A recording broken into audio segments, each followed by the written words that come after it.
안녕하세요. 오레오 부동산 중개법인 대표 박재희입니다. 오늘 시간에는 부동산 명의 신탁에 대해서 알아보겠습니다. 자, 이 표를 한번 볼게요. 자, 신탁자와 수탁자, 이름이 조금 어렵죠? 우리가 신탁한다, 뭘 부탁한다 생각하시면 돼요. 부탁을 하는 사람이 신탁자고 부탁을 받는 사람이 수탁자라고 생각하시면 됩니다. 보통 가족이나 가까운 지인들 사이에서 이런 경우가 많은데 실제 소유자는 신탁자라고 표현을 하고 다른 사람의 명의를 빌려서 하는 사람을 수탁자라고 우리가 표현을 합니다. 자, 잘 기억을 하시고 우리 시작을 해볼게요. 어머니가 실제 소유자예요. 매수자예요. 그리고 딸이 명의만 빌려주는 겁니다. 그러면 어머니는 부탁을 하는 사람이기 때문에 신탁자, 딸은 부탁을 받는 사람이기 때문에 수탁자라고 표현을 합니다. 어머니가 딸하고 어머니 물건인데 딸 이름으로 하는 건데 매도자와 관계는 유효입니다. 그 계약 자체가 잘못된 건 아니니까. 그렇지만 매도자가 딸하고 계약을 하는 건 무효예요. 원칙적으로 무효입니다. 그렇기 때문에 등기를 할 경우는 등기가 말소되는 경우가 됩니다. 하지만 딸이 등기를 받았어요. 제3자에 모르는 사람한테 내가 이걸 팔았어. 그러면 무조건 제3자 보호입니다. 우리 법은 특히 부동산의 등기 명의 신탁에 대한 거는 알던 모르든 제3자한테 이거에 대해서는 무조건 매매가 유효가 됩니다. 자, 그럼 계약 명의 신탁이라는 것도 뭘까요? 아까는 등기 명의 신탁이에요. 등기를 내 딸한테 하는 거예요. 실질적으로 본인이 소유자인데 계약 명의 신탁이라는 거는 증여를 생각하시면 돼요. 엄마가 딸한테 증여를 10억을 주는 건데 대신 부동산으로 주고 싶은 거예요. 그래서 엄마가 자금을 대고 딸이 그 자금을 받아서 계약을 하는 겁니다. 어머니 자금으로 했으니까 이건 뭘까요? 증여세 탈세 목적이 큽니다.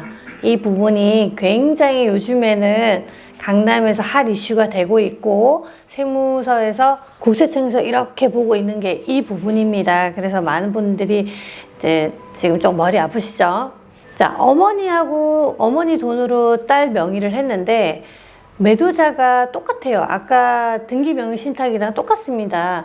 매도자는 딸하고의 계약을 하면 매도자가 몰랐어요. 몰랐으면은 상관이 없어요. 유효해요. 그대로 계약은. 그런데 매도자가 이 사람이 어머니의 돈을 받아서 하는 걸 알았어. 그러면 무효입니다. 근데 실질적으로 이걸 알까요? 안다고 해서 이걸 입증할 수 있을까요? 쉽지 않습니다. 솔직히. 그러면 어디서 발견이 되느냐? 세금 부분에 나중에 다 탄로가 납니다. 그만큼 우리나라는 투명해졌기 때문에. 자, 그때 딸이 제3자한테 팔았어요. 그러면 선악 불문 유효라고 되어 있죠. 그러니까 계약 명의 신탁이든 등기 명의 신탁이든 어찌됐든 딸하고 엄마하고 어떻게 뭘 하든 간에 그 사이에서 제3자한테 넘어갔을 때는 제3자는 그걸 알던 모르던 무조건 계약은 유효한 겁니다. 그래서 그거를 활용해서 이용하시는 분들이 있는데 굉장히 위험합니다. 우리나라는 옛날처럼 그렇지가 않아요. 등기 명의 신탁이 뭔지, 계약 명의 신탁이 뭔지 구분을 해드렸습니다. 자, 판단은 이거예요. 부동산 명의 신탁은 객관적인 증거를 대야 됩니다. 그 객관적인 증거가 세금 조사 때 나오지 않으면 그걸 증여로 보거나 명의 신탁으로 봅니다. 그랬을 때는 어떤 과징금이 부과되느냐? 부동산 가액의 30%예요. 내가 10억에 팔았다 그러면 여기에 30%입니다. 3억 플러스 이행 강제금도 부과가 됩니다.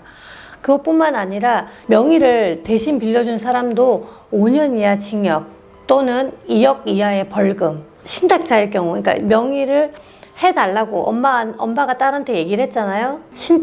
부탁을 한 사람은 5년 이하 징역, 2년 이하의 벌금인 거고 그 부탁을 받아준 딸도 3년 이하 징역, 1년 이하의 벌금을 맞습니다. 굉장히 높은 겁니다. 금액도 높지만 징역형 자체도 굉장히 높게 측정이 되어 있습니다.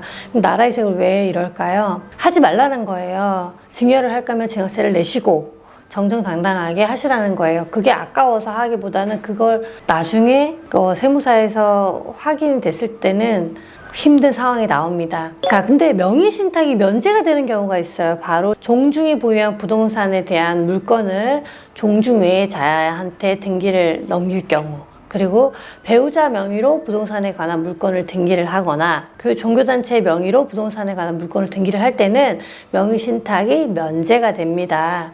그래서 이런 부분들은 좀 특이한 케이스인 거예요. 대부분의 90% 이상의 사람들은 해당되지 않습니다. 자, 오늘도 좋은 글귀 하나 소개시켜 드릴게요. 웃음 없는 하루는 낭비한 하루다. 찰리 채플린이 했다는 얘기입니다.